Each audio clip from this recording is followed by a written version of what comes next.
এইবাৰতো ক্লাছ 1ৰ পৰা 8লৈকে কিতাপ সলনি হ'ল।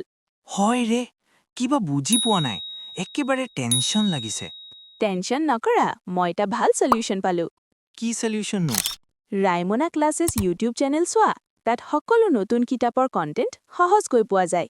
ৱাও, তেন্তে এতিয়া ন' টেনশ্যন, মই এতিয়া ছাবস্ক্ৰাইব কৰিম। ৰাইমনা ক্লাছেছ, সহজে পঢ়া, ভালকৈ বুজা, সফলতা নিশ্চিত। হেল্ল' এভৰিৱান, সকলোকে স্বাগতম আন এটা নতুন ভিডিঅ'লৈ। আজিৰ এইটো ভিডিঅ'ত আমি আলোচনা কৰিম ক্লাছ 7 বা সপ্তম শ্ৰেণীৰ অসমীয়া পাঠ্যপুথিত থকা পাঠ 1 গছ ভালপোৱা ককাৰ খং। ছাত্ৰ ছাত্ৰীসকল, ইতিমধ্যে সকলোৱে গম পাইছা যে তোমালোকৰ অসমীয়া কিতাপখন এইবাৰ পৰিৱৰ্তন হৈছে বা চেঞ্জ হৈছে। এইখন হ'ল নতুন কিতাপ, তোমালোকে দেখা পাইছা। এই নতুন কিতাপৰ প্ৰথমটো পাৰ্ট আমি আলোচনা কৰিম আজি। চ' প্ৰথমতে আমি কি কৰিম, এই কবিতাখন সুন্দৰকৈ আবৃত্তি কৰি ল'ম। আবৃত্তি কৰা হোৱাৰ পিছত আমি এই ক্ৰিয়াকলাপত থকা যিমানখিনি প্ৰশ্নৰ উত্তৰ আছে সুন্দৰকৈ গোটেইখিনি আলোচনা কৰিম। চ' তোমালোকে ক্লাছটো স্কিপ নকৰাকৈ শেষলৈকে চাই থাকিবা। প্ৰথমতে আমি কবিতাখন আবৃত্তি কৰি ল'ম। কবিতাটোৰ নাম হ'ল গছ ভালপোৱা ককাৰ খং। প্ৰথমতে আছে, ভাল পালোঁ ৰঘুনাথ, তুমি মোক পুতেৰাৰ বিয়ালৈ মাতিলা। তাৰপিছত কৈছে, পিছে ৰভাখন দিবলৈকে আমলখি গছজোপা কিয়নো কাটিলা।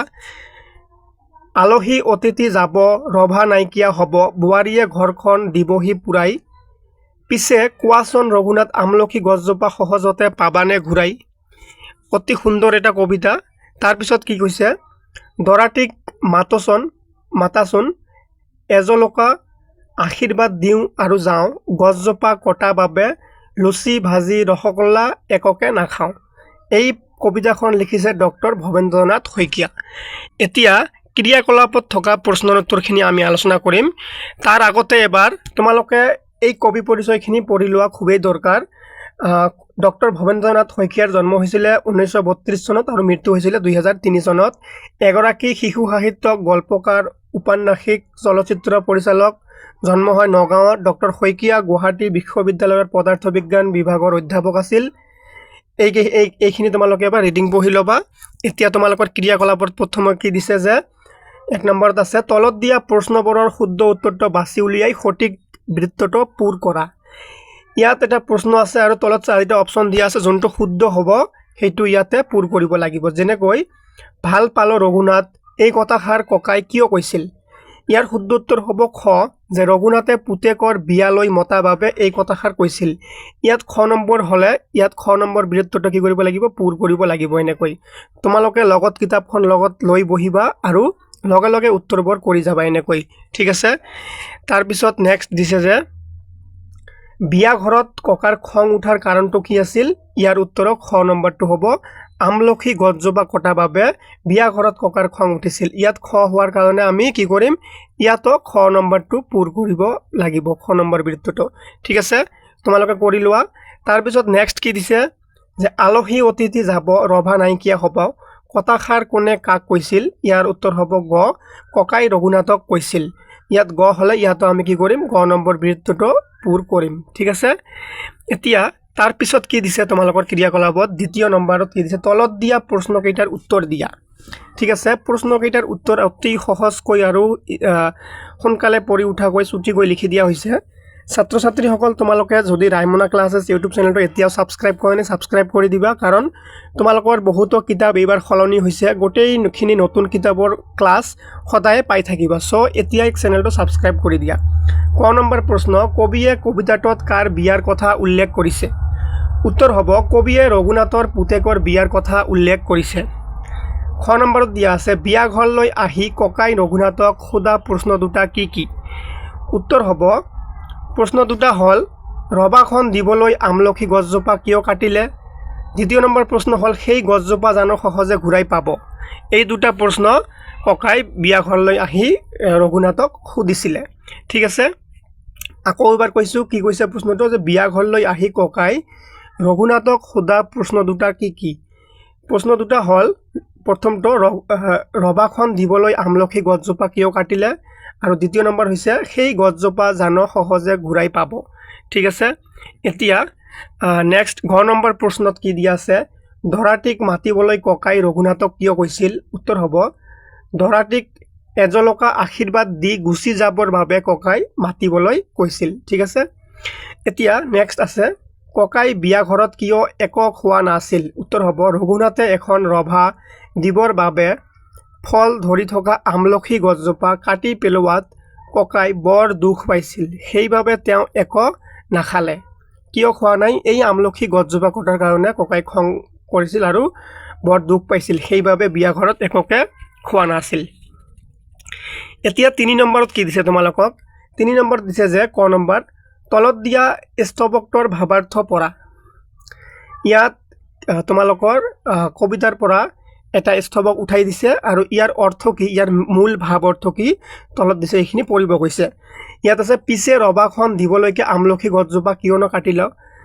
ইয়াৰ ভাৱাৰ্থ পঢ়িব দিছে প্ৰথমতে কেনেকৈ পঢ়িব দিছে যে এই পদ্যফাকি ডক্টৰ ভৱেন্দ্ৰনাথ শইকীয়াৰ গছ ভাল পোৱা ককাৰ খং নামৰ পদ্যটোৰ পৰা লোৱা হৈছে ইয়াত ককাজনে ৰঘুনাথৰ পুতেকৰ বিয়ালৈ আহি ৰবাতল সোমায়ে আমলখি গছজোপা কাটি পেলোৱা দেখি ৰঘুনাথক প্ৰশ্ন কৰাৰ কথা প্ৰকাশ পাইছে ৰঘুনাথৰ চোতালত এজোপা আমলখি গছ আছিল কেৱল ৰবাখন দিবৰ বাবে সেই গছজোপা কটা কাৰণে তেওঁ মনত বৰ দুখ পাইছে সেইবাবে তেওঁ খঙেৰে ৰঘুনাথক কথাষাৰ সুধিছিল এইখিনিতো উত্তৰ তোমালোকৰ কিতাপত কৰিয়ে দিয়া আছে তাৰ পিছত এতিয়া খ নম্বৰত কি কৈছে চোৱাচোন যে এতিয়া ওপৰৰ উদাহৰণটো চাই তলৰ স্তবক দুটাৰ ভাৱাৰ্থ লিখা ওপৰত এই বাক্যশাৰীৰ বা এই স্তবক শাৰীৰ যেনেকৈ ভাৱাৰ্থ লিখিছে এতিয়া তলত দুটা দিছে কিন্তু উত্তৰ লিখি দিয়া নাই এই দুটাৰ ভাৱাৰ্থ লিখিব লাগিব এটা দুটা দিছে আমি কেনেকৈ লিখিম চোৱা প্ৰথমটো হল যে আমলখি গছজোপা এইটো প্ৰথমটো আমি এবাৰ পঢ়ি লওঁ বাক্যটো কি দিছে যে গছজোপা কটা বাবে লুচি ভাজি ৰসগোল্লা এককে নাখাওঁ ইয়াৰ ভাৱাৰ্থ কি হ'ব ইয়াৰ ভাৱাৰ্থখিনি লিখাৰ কাৰণে তোমালোকে এইখিনি লিখি ল'বা আগতে এইখিনি লিখি লোৱাৰ পিছত এইখিনি ডাইৰেক্ট এইখিনি লিখিলেও হ'ব যে আমলখি গছজোপা কাটি পেলোৱা বাবে ককাৰ মনত ইমানেই দুখ লাগিছিল যে তেওঁ বিয়াৰ কোনো উপাদেয় খাদ্য যেন লুচি ভাজি বা ৰসগোল্লা এককে মুখত নিদিওঁ বুলি সিদ্ধান্ত ল'লে তাৰপিছত দ্বিতীয়টো কি আছে যে পিছে কোৱাচোন ৰঘুনাথ আমলখি গছজোপা সহজে পাবানে ঘূৰাই ইয়াৰ ভাৱ অৰ্থ কি আছে ইয়াৰ ভাৱ অৰ্থ হ'ল যে ককাই ৰঘুনাথক বুজাব খুজিছে যে ৰবাখন অস্থায়ী কিন্তু গছজোপা স্থায়ী আছিল এবাৰ কাটি পেলোৱাৰ পিছত তেনেকুৱা এডাল ডাঙৰ গছ বিচৰা মাত্ৰকেই সহজতে ঘূৰাই পোৱা নাযায় ঠিক আছে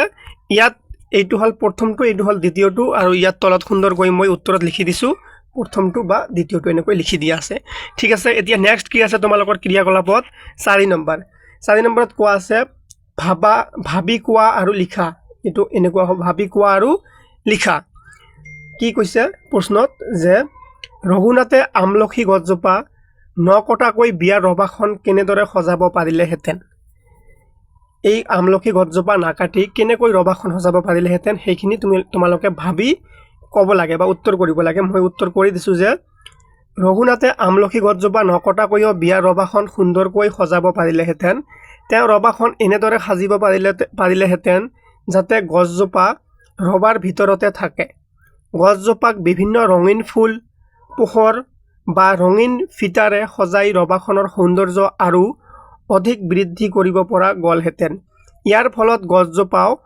বাচিলহেঁতেন আৰু এই আৰুটো তোমালোকে এনেকৈ কৰি ল'বা এইবাৰ অটোমেটিক আহি যায় ৰবাখন দেখিবলৈ এক প্ৰাকৃতিক ৰূপ পালেহেঁতেন ঠিক আছে এতিয়া খ নম্বৰ প্ৰশ্নত কি কৈছে যে ৰঘুনাথৰ পুতেকৰ বিয়ালৈ যদি তুমি গলাহেঁতেন আমলখি গছজোপা কটা বাবে তুমি কি ক'লাহেঁতেন ইয়াৰ উত্তৰ হ'ব ৰঘুনাথৰ পুতেকৰ বিয়ালৈ গৈ যদি মই আমলখি গছজোপা কটা দেখিলোহেঁতেন তেন্তে মোৰ মনত বৰ দুখ লাগিলেহেঁতেন মই ৰঘুনাথক ক'লোহেঁতেন যে কেৱল এটা দিনৰ অনুষ্ঠানৰ বাবে বা ৰবাখন অলপ ডাঙৰ কৰিবৰ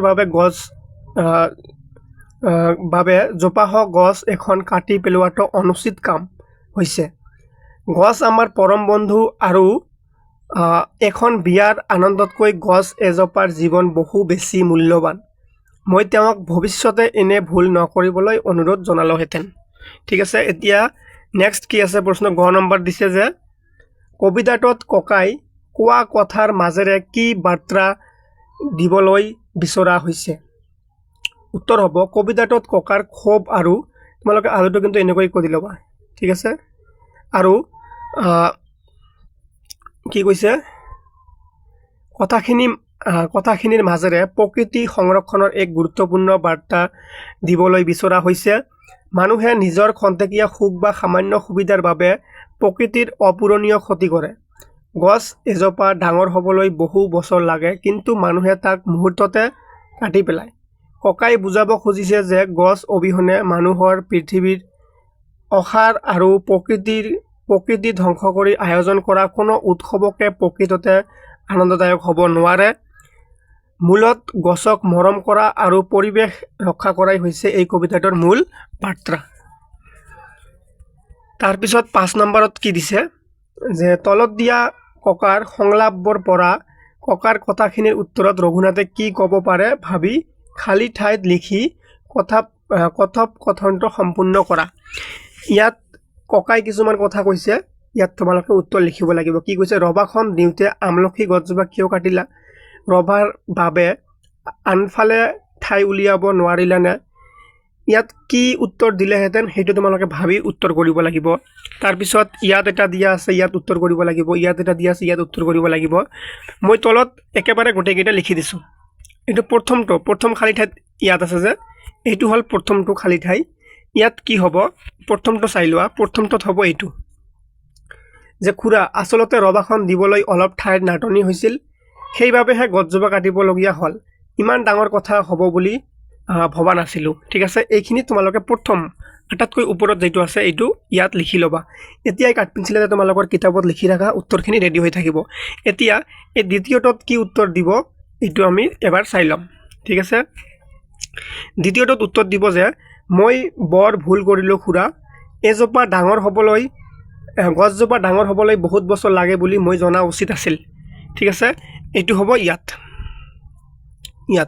এতিয়া তৃতীয় নম্বৰ এইটো দ্বিতীয় নম্বৰত হ'ব আৰু তৃতীয় নম্বৰত কি উত্তৰ হ'ব তৃতীয় নম্বৰত প্ৰশ্নটো কি কৈছে যে বৰ বেয়া কাম কৰিলা ৰঘুনাথ মোৰ বৰ দুখ লাগিল বেয়াও পালোঁ দলাটিক মাতা তেওঁক এজলকা আশীৰ্বাদ দি ঘৰলৈ যাওঁ এতিয়া ইয়াত উত্তৰ কি দিব ইয়াত উত্তৰ দিব যে এইটো তৃতীয়টো খুৰা মোক ক্ষমা কৰি দিয়ক মই আপোনাৰ মনত বহুতো কষ্ট দিলোঁ তোমালোকে ইয়াত এইটো লিখি ল'বা ইয়াত তাৰপিছত এই ককায়ে কি উত্তৰ দিছে যে বেয়া নাপাবা মোৰ আৰু খাবলৈ একেবাৰে মন নাই এনেকৈ কৈ গুচি গৈছিলে ঠিক আছে হৈ গ'ল এইখিনি এতিয়া 6 নম্বৰত কি আছে যে তলত দিয়া বাকচটোত কিছুমান শব্দ দিয়া আছে কাষৰ বৃত্তটোত এই শব্দবোৰৰ অৰ্থ আছে তলত কিছুমান শব্দ দিয়া আছে আৰু ইয়াৰ অৰ্থবোৰ এই বৃত্তটোত দিয়া আছে তাৰ পৰা সঠিক অৰ্থ বিচাৰি আনি বাকচটোৰ খালী ঠাইত লিখা ইয়াৰ পৰা সঠিক অৰ্থটো উলিয়াই আনি ইয়াত লিখিব লাগিব যোনটোৰ লগত যোনটো মিলিব সেইটো